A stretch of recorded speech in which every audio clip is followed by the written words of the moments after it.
So, yesterday I was at the Glenwood Teeter, and you're always going to run into somebody there. And I ran into a realtor friend, and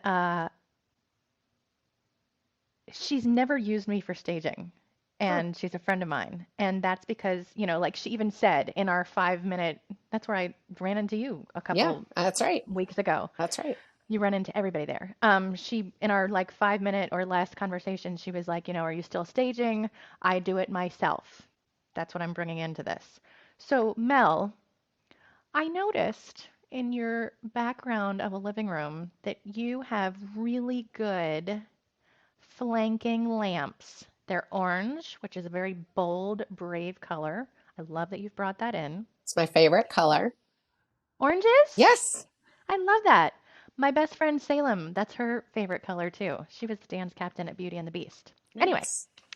um, why do you hire a stager? Because it looks like you have good taste and it looks like you sure know how to pull a room together to make it photo ready. Well, thank you.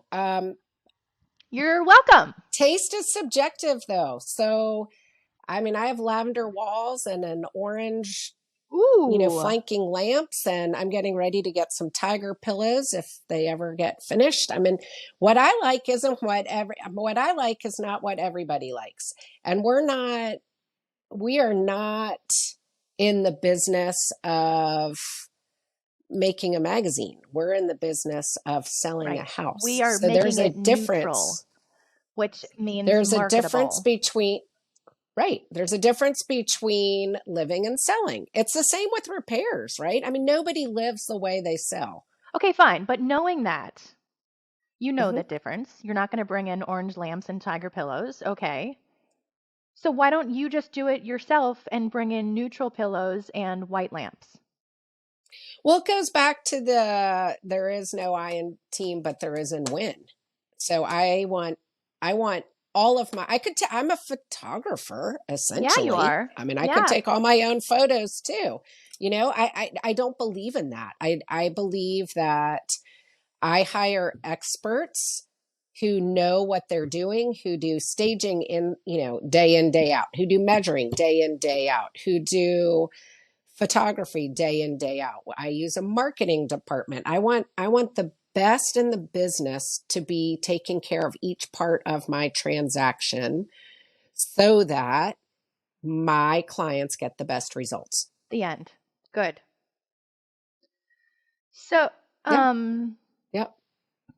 and with that being said, I can also say there's a little good cop, bad cop too, in the sense of I mean, I do see some clients going like, oh God, oh God, oh God, it's too much, it's too much, it's too much. And so being able to go through and say, well, if you want to put your absolute best foot forward, these are the 94 things that you should do, and be able to help them through their to-do list. but Um, it's easier and it keeps the relationship better for you and your seller if you correct, bring in a stager who correct, is the professional part of right, that. Like you're the right, realtor, and then you bring in another professional to do this part. right. And Yep. then they're not mad at you because you said take down the cross that's over your bed, even though you're not the preacher's wife, all that. Right, But right, it right, starts this snowball effect. If you start telling them to take down the cross over their bed, it's like you have to explain so much right, and it goes back to your husband, your style, your way of right. living. Whereas if a stager says we need to cater to the Muslims and Jews, then that's much more understood